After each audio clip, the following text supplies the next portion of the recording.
Hi everyone, thanks for joining in today. I'm excited to have Kaneana May joining us. So Kaneana studied TV production at university, graduating with first class honours in screenwriting.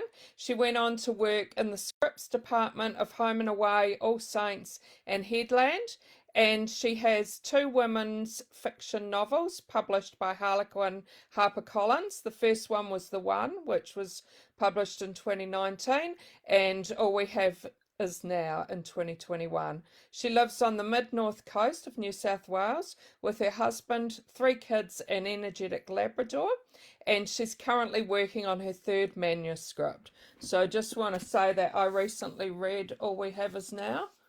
Hopefully I can show my copy there, and really loved it. It's the first one of your books that I've read, and it was 5 out of 5 for me. I really the emotions in it and the characters in it were absolutely wonderful. So thanks so much for joining us. Oh, thank you so much, Jackie. That's really lovely of you to say. I'm so glad that you enjoyed it, and I really appreciate you all coming and joining us on a Friday night. Just wondering if you want to start off by telling us a little bit about All We Have Is Now. Yeah, I'd love to. So, yes, All We Have Is Now is my second novel, and it's set in a wellness centre in a small country town called Wingham, which is actually a town which is half an hour from where I live. There's fictional elements within my story, but I decided to base it on a place that I knew well. And it's about three women who come together with the ideal of wanting to provide a service for people for health and recovery, and focusing on, self-worth and peace, I guess. And so each of them have a different skill set. We've got Olive, who is a nutritionist, Bree is a Pilates teacher, and Elsie is a counsellor. So the book opens with them. They've been working together for 5 years, but the business has been expanding over that time, and they are needing a new premises for their business. They want to expand, and so they find the perfect place.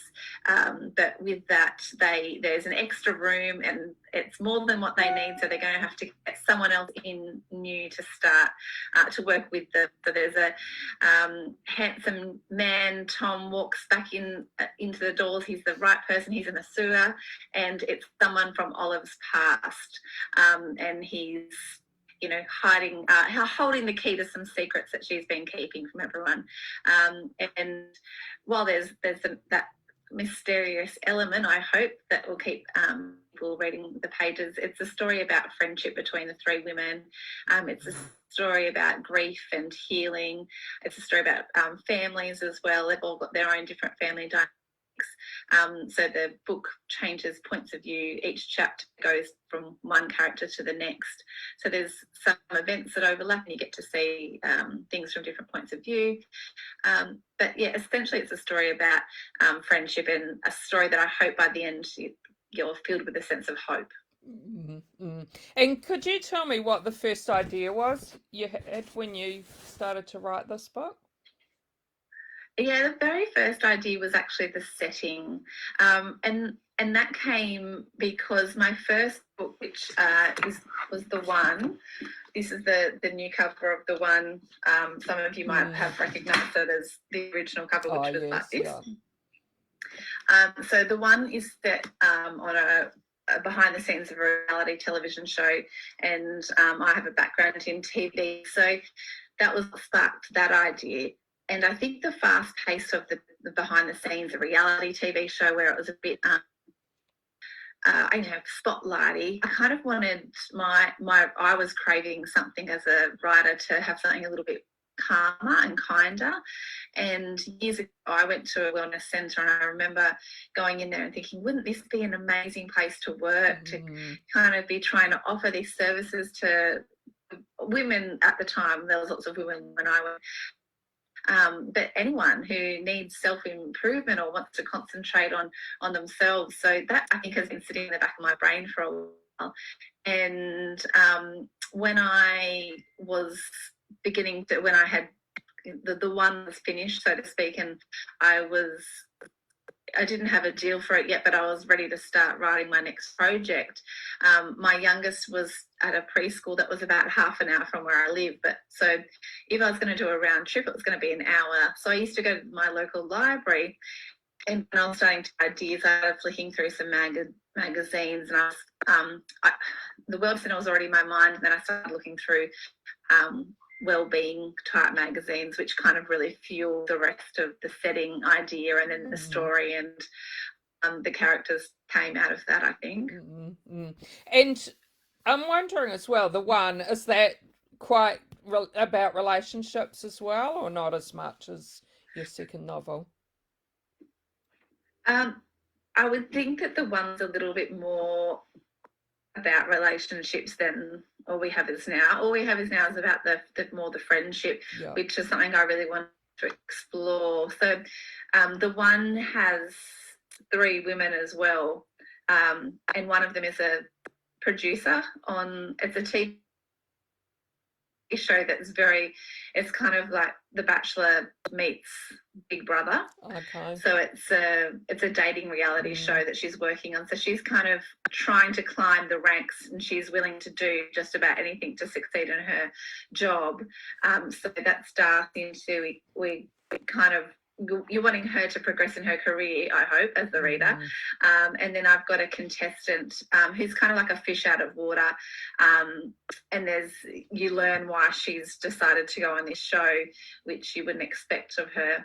And then there's another female that you're not exactly sure how she's tied into the story to begin with. But the story is the same premise, where you go through the 3 different chapters for the women, but they're not friends like the 3 women in All We Have Is Now. It's kind of their separate story strands, and their the producer and the contestant cross quite a bit. But yeah, I think after writing that, I wanted to really focus on friendship and how, friendship's really important for women, and how much they can support us through different times of our life.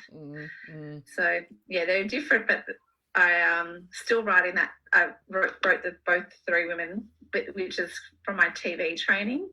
I think it's just when you're writing in television, you're writing an A, B, and a C story, and so it's giving you room to alternate between the 3 of them. And All We Have Is Now does touch on some quite serious issues. How was that writing those things? Was it quite emotional for you? Yeah, it was really emotional at times. It was, I spent a lot of time reading about different issues within the book, doing lots of research. I spent lots of time in forums. I've got a few close friends who have experienced certain kinds of heartbreak themselves, and I had one friend who read the book and gave me great feedback, and we talked extensively about experiences of other people that she knew. But yes, it was pretty heart-wrenching at times, but I really hoped that it was also healing for anyone that's reading it. Yeah. And I really wanted to represent that there's no one way or right way to grieve. Everyone grieves in their own way. And it's not about getting through it. It's about learning to live with it on your shoulder, or that kind of element. And what about readers have read it and have given you feedback, like they've experienced some of the things, or have you had a lot of that happen as well? I've had some really, really beautiful messages from readers who have gone through similar, heartbreaking experiences, and have reached out to me and have been so appreciative of me exploring those issues and putting them onto paper, and just wanted to tell me their own story in return, and felt that I'd represented things in a nice way, and in a way that they could connect with. And yeah, that's just the best feeling. It's definitely the most rewarding thing. And we've got quite a few people watching, which is great, and got some questions coming through. So I'll start on reading some of the questions. Anne Lee wonders, what made you want to write books after working on TV scripts? I actually always wanted to, even when I was working in TV, I wanted to write books. I did TV production at uni, and then when I was at university, I liked different elements of TV. I always did the creative writing electives and always did writing based roles when I could, but I didn't know at that stage that I wanted to write. It was when I did a week's work experience on Home and Away in my final year, and sat in the story room, and I think I was there for about 10 minutes, and they were talking about characters and plots and commercial breaks and overarching stories, and you know what they're working towards for the cliffhangers and end of year, and I was just blown away and thought, this is what I want to do. I love this. And then so from that I decided to stay on, and luckily enough had good enough marks to stay on and do honours, and so I did an honours year in screenwriting to learn a little bit more. And then I was really lucky that I walked into a dream job as a storyliner on a brand new Channel 7 show straight from university. It was called Headland. Unfortunately the show didn't progress. I mean, it was on. I worked on it for over a year. I had a great experience. I had some really great mentors, but it wasn't well known by any means. I think you can watch it on 7 Plus though. But it was a really great learning curve. It was there where it was kind of like the country practice setting. It was supposed to be on 2 nights a week, 2 consecutive hour nights a week. Really great training ground for story, and I was one of 4 storyliners, and we're coming up with storylines and learning how all that kind of works and developing characters, and I loved it. I loved TV, and even so then I had a few jobs in television as the years. But I often did courses with the Australian Writer Centre or Writing New South Wales, and I always wanted to write books for young adults. So would be away in any spare time and kind of work on stories that I would hope that one day would become a book.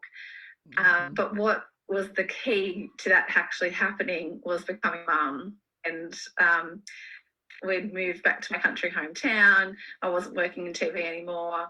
And a lovely older lady said to me, you need to do something each day that's for you. Motherhood is really hard. And she wasn't saying go write a book, but she was just saying, you know, maybe put your feet up or have a cup of tea or do some yoga or but that's when I started. My son was about 7 months, and I would go to the computer. He was having 2 sleeps a day. For one of the sleeps I would go and start writing, and would just, you know, go into my make-believe world for a little while, and then that became a habit.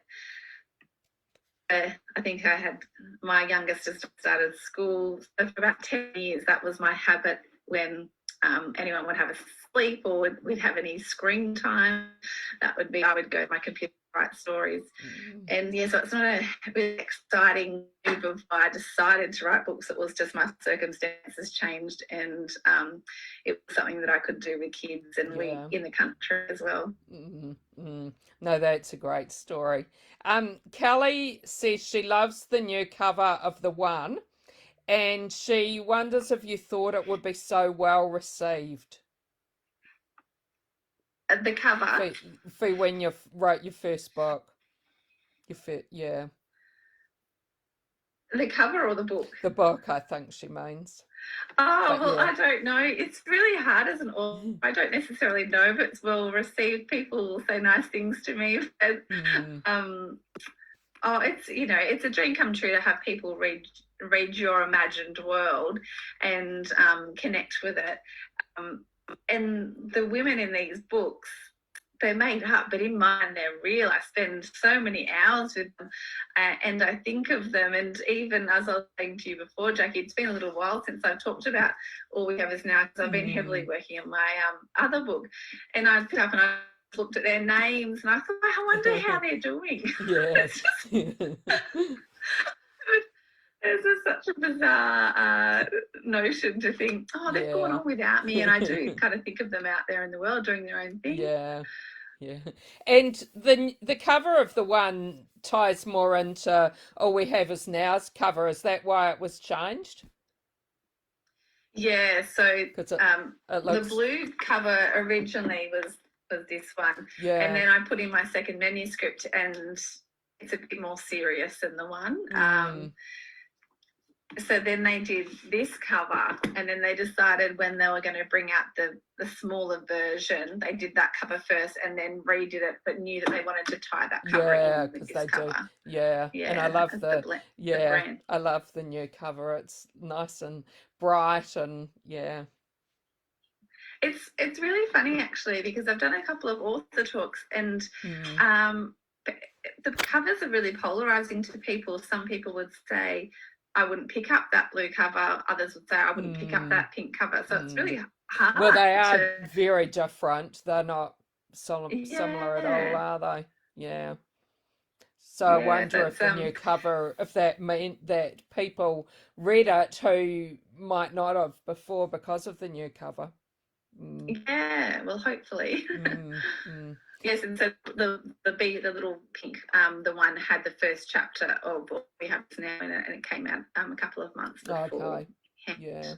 Yeah. And Belinda wonders if you're working on something new at the moment. Well, I actually finished when I say finished, I finished in my mind my third manuscript. And my publisher, so I'm in a horrible position. I'm just waiting patiently for that email to come through with what she thinks about it. Yes. And are you able to tell us anything about it? Well, it's actually about two women. So I've dropped a character, which was a big step, not doing the three women. I've gone to two friends, and it's over about 2 decades. So it's a friendship story over a significant amount of time. Yeah. And what sort of set? Is it a small town again? Not always a small town, actually. They do live in. It's funny because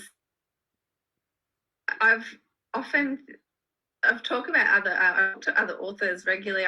I'm a part of a solitary scribes group on Facebook where lots of authors in Australia, lots of female authors, we join together on a Friday morning to have a chat and talk about writing and do a bit of a writing session, and how some of us write fictional towns and some write real locations. So, and for both my books so far, I've used real locations, but I've used real locations that I know personally.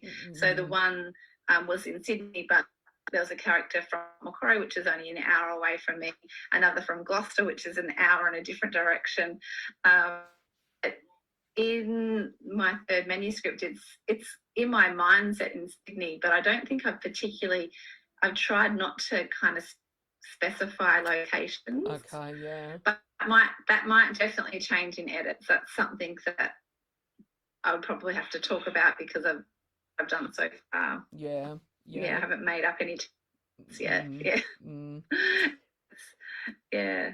And Kelly's wondering if Bonnie, I think, is Bonnie from the one?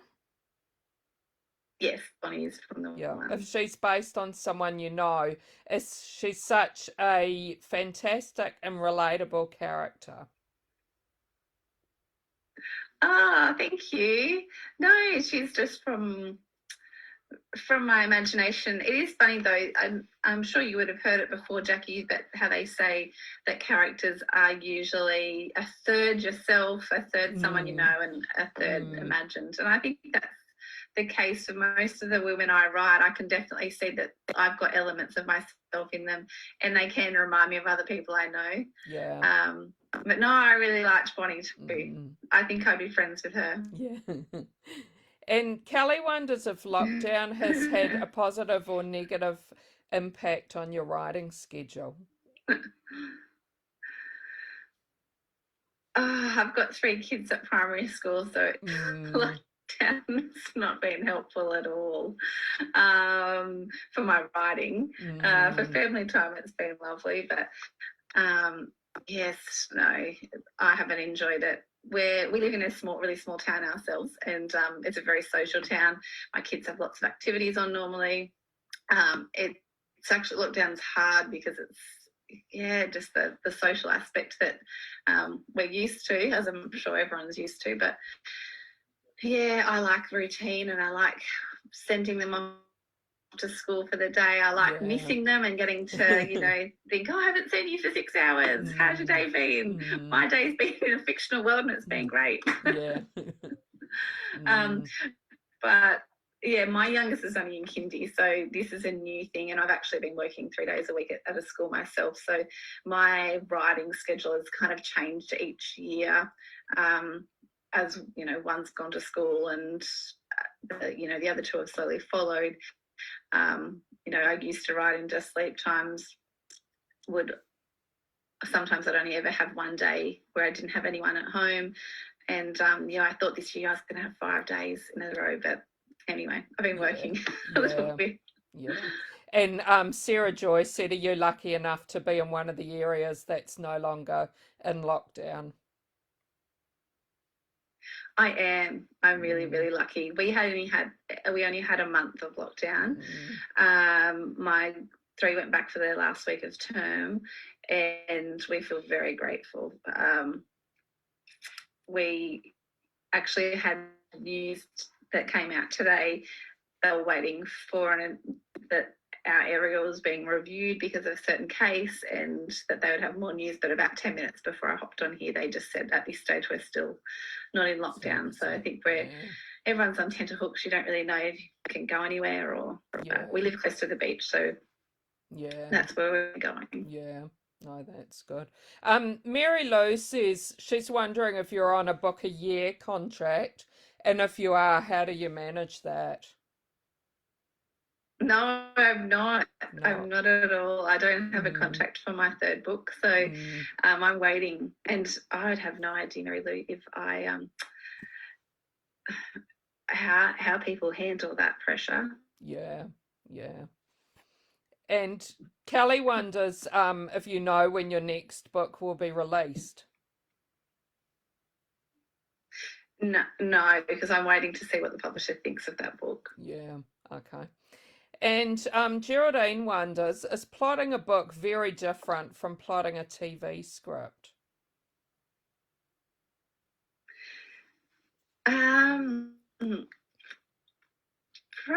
the plotting isn't as different as the scenes, because when you're writing a script, you don't need to add all the actions of what your characters are doing is very minimal compared to what's happening in the book.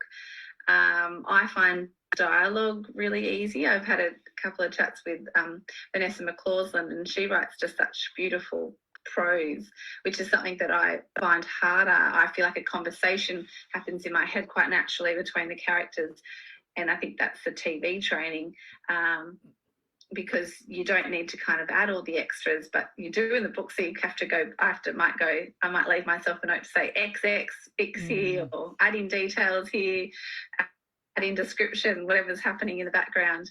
The plotting is helpful in terms of I try, and not always, but we'll try and end a chapter kind of like you would end a scene, or sometimes like a commercial break. When I was learning TV, it was all about commercial breaks, which I know that I don't really do anymore because of all the streaming services.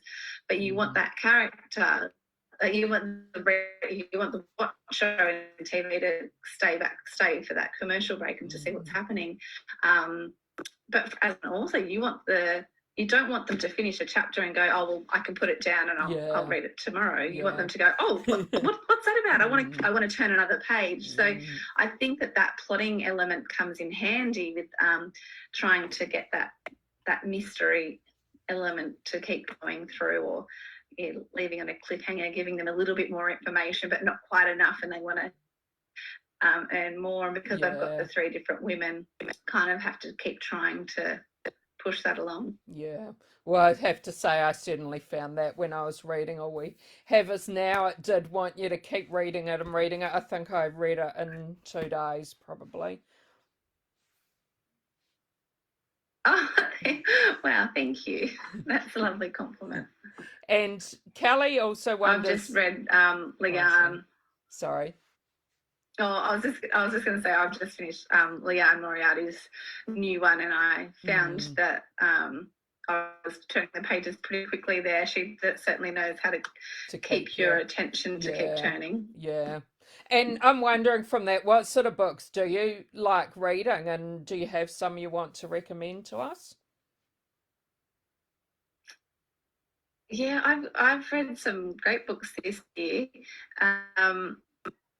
I think it's Mary Lou that's here. I just recently finished historical fiction, The Last of the Oh yes, yeah, Assassins. Mary Lou And Stevens. yeah, She was the one who asked the question before. Yeah. yeah. Hi, Mary Lou. And I did love her book. It was such a sweeping saga, and really connected with those characters, and you jump straight into the drama at the beginning of the story.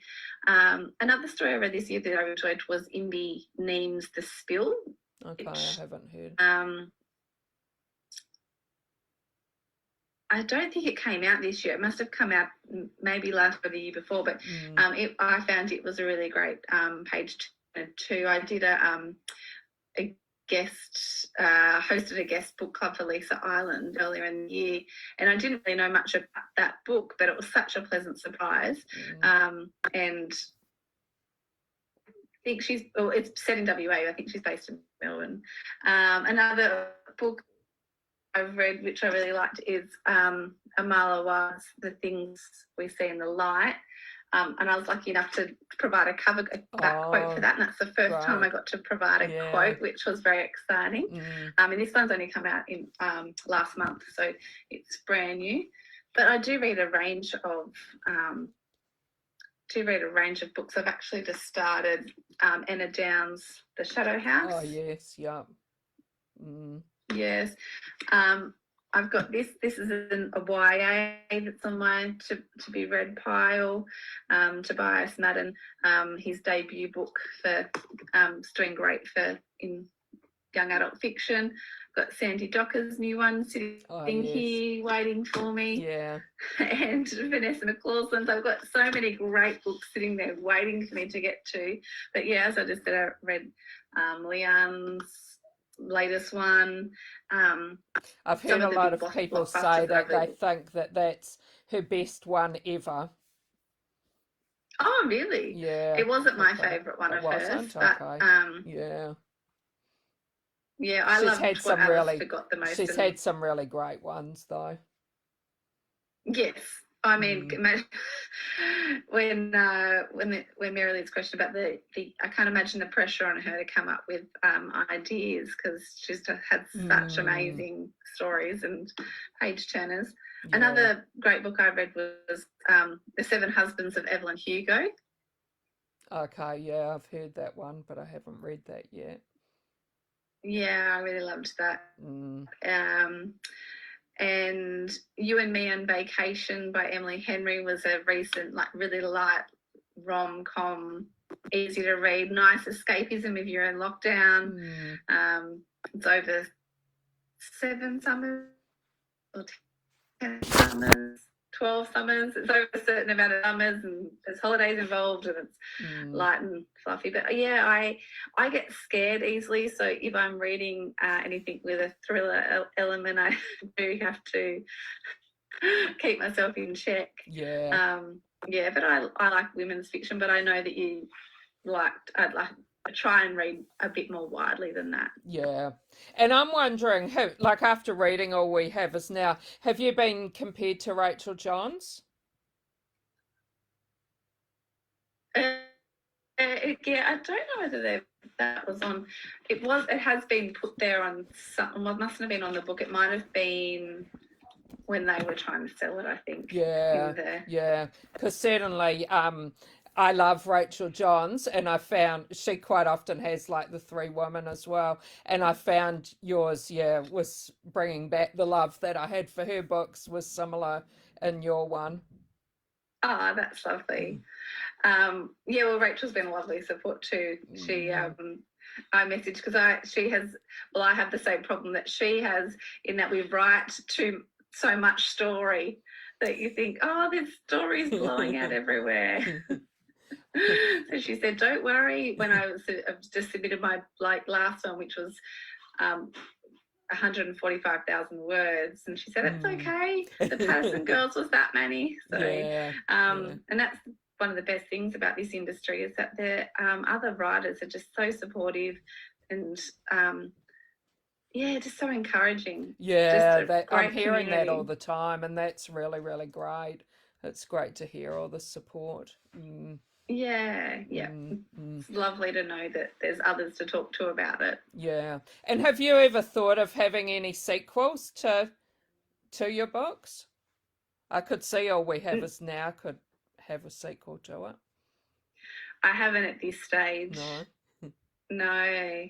I think I'd have to be a big name author to be able to, like Rachel, to be able to get the sequel. Because then the publisher has to rely on any readers having already read that one generally. Kelly wonders if you have a preference for being an author or a screenwriter. Oh, well, probably an author, because I haven't done screenwriting in a while now. Screenwriting is fun, and it's such a collaborative process where you're sitting around a story table and you're all throwing ideas, and sometimes a crazy idea gives someone another idea, which is the seed of a great scene, or the next step in the story, or a great plot point. And that's really fun. I do miss that stage. But you've kind of got to get your ideas through all these different gatekeepers. While you're writing, when I'm writing as an author at this stage, even though I will have feedback from a publisher and my editor, it's essentially what I want to do. So there's a lot of great power in that. But it is hard having to not have the fuel to speak with others. But I often talk to my mum, my sister, friends about different ideas, and trying to spark. But the story room, sitting around the table, is definitely great dynamic and atmosphere, and might be a really long day when you're still struggling to get through, but you're all in it together, which is always a nice feeling. And Sarah Joy wonders if you have any tips for aspiring authors. Oh, just to keep at it. My biggest tip is to be stubborn and don't give up.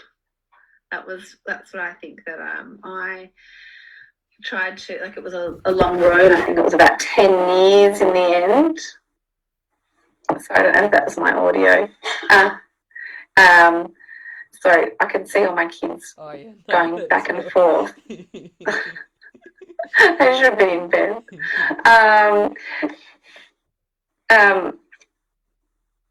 Sorry, I've lost my train of thought. Tips for aspiring authors. Aspiring authors. So it was probably a long road, about 10 years, I think, from really. I've done courses, I've gone to writers' festivals, I follow people on social media. I've got 2 manuscripts that didn't see the light of day before the one. So it was just the practicing, the writing, don't give up. I know that lots of people say write every day, but I know that I didn't, even though I wanted to, it didn't always happen. And I think that sometimes you've got to give yourself a break in doing that. Other things are going on as well. But yeah, I just felt like just be determined and say, I'm going to get this. I'm going to keep going. So did you have quite a lot of rejections before you had that first book published? Yeah, it's funny. I had a sheet that was on my notice board in the kitchen. It was an A4 sheet of paper with all different submissions. I'd entered my different manuscripts to different places, the Friday pitch, and different competitions, different, I think even trying to get to go to Varuna or to get an agent, all that kind of stuff. I'd written it all on the board on the date that I'd sent it, and then I had all these crosses for when the rejection came through, and then just lots that didn't ever get a rejection. I didn't even hear back from, but I kept it up until only just recently, and I think it was just a good reminder that it was a really hard slog. It's not an easy thing to get a deal, and I had to work hard for it. And it wasn't actually, the one wasn't my first writing deal. I actually wrote a short story which was published in the Underdog anthology, which is 12 short stories for young adults. So this one came out in March of 2019. So it happened very, this one and the one came out only months apart. Okay. But that was the very first email to say, you've been picked, and I was thrilled, so thrilled to get my short story and to see, that was where I very first saw my name on the top of a page and to see the characters in print. That was really exciting. And a few months later, the one came out. And like you said, you persevered a lot, and it took you a while to get that first book published. Did you have someone who really encouraged you during that time? Yeah, I've got I made writing friends along the way, which was great, and they were always really encouraging, and you can bounce things off, and they know what it feels like to get a rejection, so they can let you wallow for a while and then pick you back up and tell you to get going. And my mum's been such a great support over all the years. We've walked, with babies in prams and babies strapped to my chest, and she'd hear all about the stories and, give me encouragement, give me feedback. And so I owe her many, many thanks. Thanks for that. But yeah, but I should say my husband, shouldn't I? My husband did. So my deal for the one actually came through the Romance Writers of Australia conference in Sydney, and there was a pitching opportunity. So I'd entered the one into a competition through the Romance Writers, and was able to. I got some really great feedback. And so I decided, after having had that sheet of, rejections, that I didn't want to just send it to, the slush pile, so to speak. I wanted to hold on to it and send it. I wanted to have the opportunity to pitch it. And so we drove to Sydney, which is 4 hours away, and I had my pitch. And I'd practiced, but every hour on the hour I did my spiel, I'd say, okay, next hour, I'm going to read it again. But I just knew it off by heart, so I was just saying it all.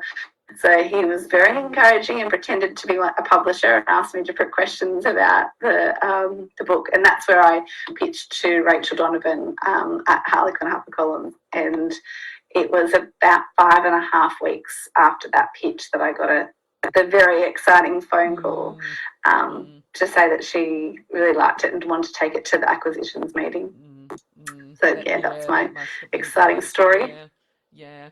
And you have great characters in your books. I'm just wondering, if you could be one of the characters for a day, what character would you choose and why?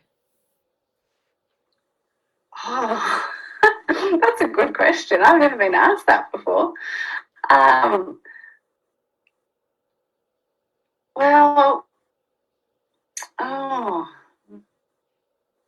That is a bit tricky, isn't it? I'm trying to think of who I'd like to be the most. I think I like elements of each of their lives, but sometimes I've been quite mean to them and thrown horrible things in their way, and I think, I don't want to deal with that. Possibly Bonnie, who you mentioned earlier. She was a photographer, and she liked eating, which was lovely. Always wanted to eat food. And what do you hope that readers love about your books?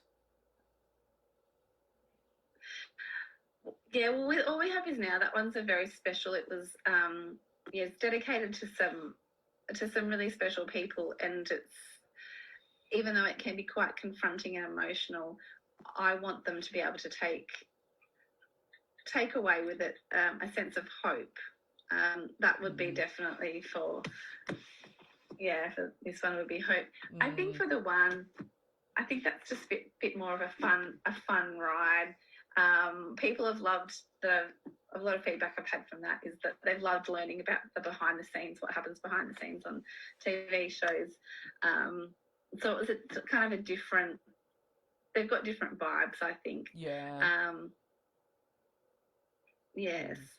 So who knows what the next one, I think, is about friendship, and what I would want people to take away from that is, you know, sometimes you've got someone that's there.